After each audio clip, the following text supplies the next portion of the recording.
Hello दोस्तों, Radhe Radhe. Monika biology classes में आपका हार्दिक स्वागत है। पिछले वीडियो में हमने आपसे बात की थी यूनिट 2 के शॉर्ट क्वेश्चंस की, और आज हम बात करेंगे उससे आगे के शॉर्ट क्वेश्चंस की। ठीक है, 10 क्वेश्चन आपको पहले बताए गए थे और आज हम उसके आगे के क्वेश्चन आपको बता रहे हैं कि शॉर्ट क्वेश्चन कैसे बनेंगे, आपको लघुत्तरी प्रश्न कैसे लिखना है। तो चलिए देख लेते हैं हमारा पहला क्वेश्चन। तो हमारा पहला क्वेश्चन है, डीएनए की संरचना में 4 गाफ के नियमों का महत्व बताइए।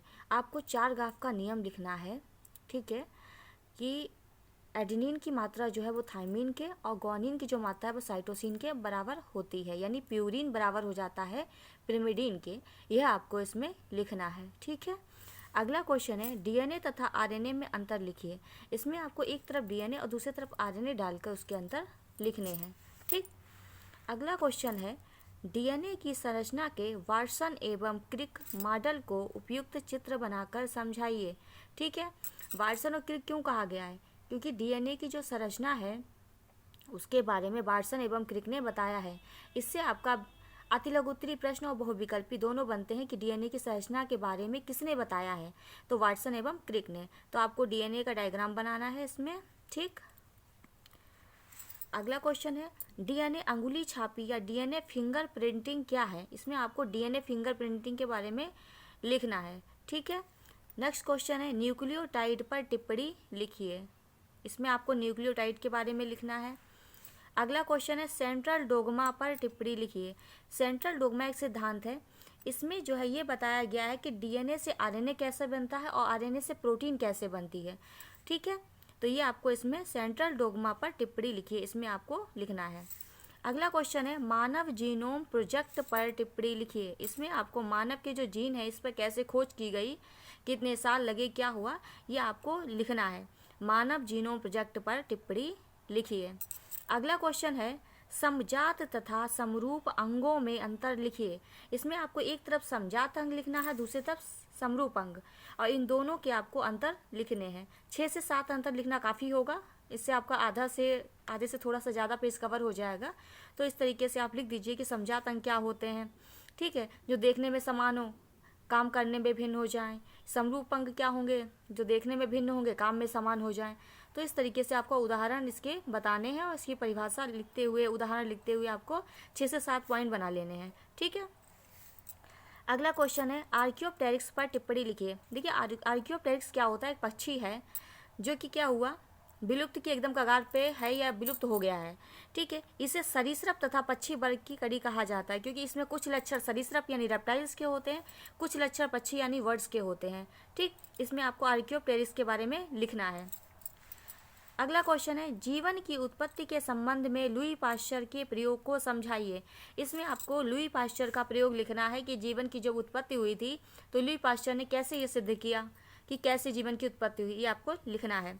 अगला क्वेश्चन है, जीवन की उत्पत्ति संबंधी स्टैनले मिलर के प्रयोग को चित्र की सहायता से समझाइए। इसमें आपका स्टैनले मिलर का प्रयोग लिखना है और उसका डायग्राम बनाना है।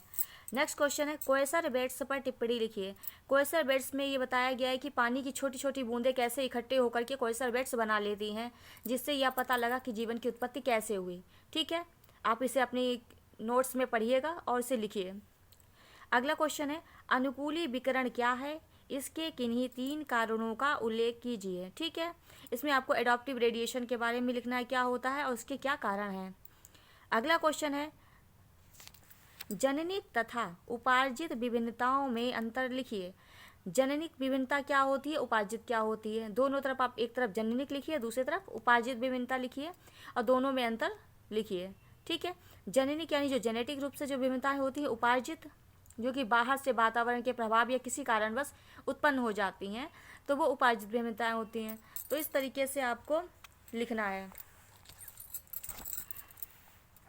अगला क्वेश्चन है हमारा, अंगों के कम या अधिक उपयोग के सिद्धांत को समझाइए। अंगों के कम या अधिक उपयोग का सिद्धांत किसने दिया था? लैमार्क ने।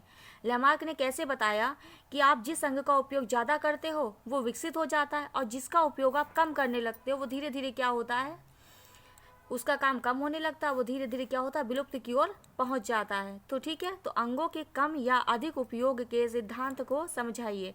ठीक, उदाहरण से समझाइएगा कि कैसे सांप जो थे वो पहले इनके पैर होते थे और ये चलते थे, लेकिन एक समय ऐसा आया कि इन्होंने अपना पैरों का इस्तेमाल करना कम कर दिया।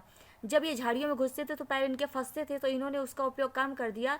लेकिन धीरे धीरे क्या हुआ, सालों करोड़ों वर्षों के बाद में क्या हुआ, उनके जो पैर थे वो क्या हुए, खत्म हो गए, विलुप्त हो गए। ठीक, अब बिना पैरों वाले सांप होने लगे। तो इस तरीके से अंगों के कम और अधिक उपयोग के सिद्धांत को आप समझाइएगा और उसका उदाहरण लिख दीजिएगा। अगला क्वेश्चन है, डार्विन के प्राकृतिक वर्णवाद पर टिप्पणी लिखिए। आपको इसमें डार्विन के प्राकृतिक वर्णवाद पर बताना है कि नेचुरल सिलेक्शन क्या होता है, कैसे प्रकृति किसी भी जीव को क्या करती है, उसका चयन कर लेती है, वहाँ की परिस्थितियों के अनुसार कैसे वो अपने आप को ढाल लेता है। तो इसको आपको इसमें डार्विन की थ्योरी लिखनी है। अगला क्वेश्चन है, कपि और मानव में अंतर लिखिए। कपि क्या होते हैं और मानव क्या होते हैं, यानी कपि जो मानव से पहले का जो उनका स्वरूप होता है, कपि है, गोरिल्ला है, इस टाइप के जो जीव बने थे, उसके बाद में धीरे धीरे क्या हुआ, इनमें अंतर आता गया और ये मानव वाले रूप में आ गए। तो आपको एक तरफ कपि लिखना है, दूसरी तरफ मानव लिखना है, इसके आपको अंतर लिखने हैं। तो इस तरीके से आप इन क्वेश्चंस को तैयार करिए। बहुत ही इंपॉर्टेंट क्वेश्चन है, बार बार पेपर में रिपीट होते हैं। ठीक है, तो चलिए आप इन क्वेश्चंस को तैयार करिए। आशा करते हैं आपको वीडियो अच्छा लगा होगा। आगे के क्वेश्चन हम आपको अगले वीडियो में बताएंगे, तो देखते रहिए हमारा चैनल और हमारे वीडियोस। धन्यवाद।